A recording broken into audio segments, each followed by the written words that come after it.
భారతదేశ ఐక్యతకు సమగ్ర అభివృద్ధికి ఉక్కు మనిషి సర్దార్ వల్లభాయ్ పటేల్ చేసిన కృషి మరువలేనిదని తిరుపతి జిల్లా బీజేపీ సాంస్కృతిక విభాగ కన్వీనర్ గుండాల గోపీనాథ్ రెడ్డి పేర్కొన్నారు.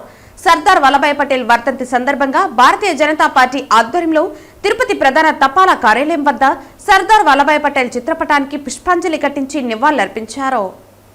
సర్దార్ వల్లభాయ్ పటేల్ వర్ధంతి సందర్భంగా భారతీయ జనతా పార్టీ ఆధ్వర్యంలో స్థానిక ప్రధాన తపాలా కార్యాలయం వద్ద సర్దార్ వల్లభాయ్ పటేల్ చిత్రపటానికి పుష్పాంజలి ఘటించి నివాళులర్పించారు.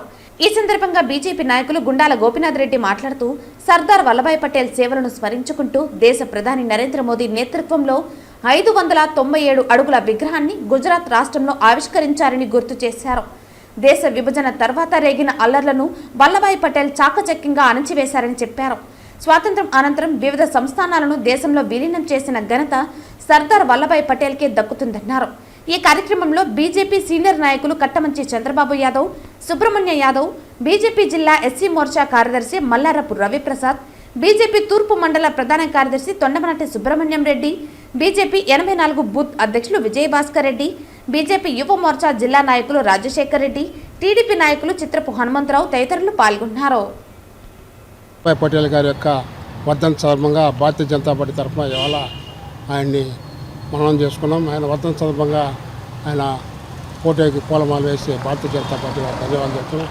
అదేవిధంగా భారతదేశంలో ఉక్కు మనిషిగా పేరుగాంచినటువంటి సర్దార్ వల్లభాయ్ పటేల్ గారి యొక్క వర్ధంతి మనం ఆయన యొక్క అలా అడుగుజాడలో నడవాలని మనమంతా కూడా ఆయన యొక్క సేవల్లో గుర్తించి భారతదేశానికి అనేక అవార్డులు ఇవ్వడం జరిగింది.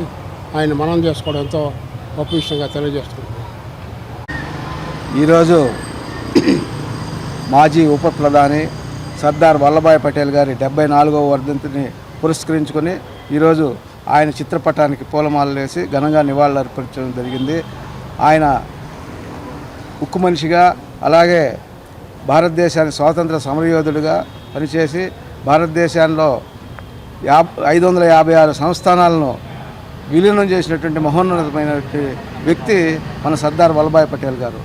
ఆయన ముఖ్యంగా హైదరాబాద్ని సంస్థానాన్ని విలీనం చేయడంలో ముఖ్య భూమిక పోషించి భారతదేశంలో విలీనం చేశారు. అలాగే 370 ఆర్టికల్ని ఆ రోజే పెట్టాలనేసి ప్రతిపాదించినటువంటి మహోన్నతమైనటువంటి వ్యక్తి సర్దార్ వల్లభాయ్ పటేల్ గారు. ఆయన ఆశయాలను కొనసాగిస్తూ మన నరేంద్ర మోడీ గారు కూడా ఆయన విగ్రహాన్ని గుజరాత్లో ఏర్పాటు చేసి పెద్ద విగ్రహాన్ని 556 అడుగులతో పెద్ద విగ్రహాన్ని ఏర్పాటు చేసినటువంటి ఘనత నరేంద్ర మోడీ గారికి దక్కుతుంది.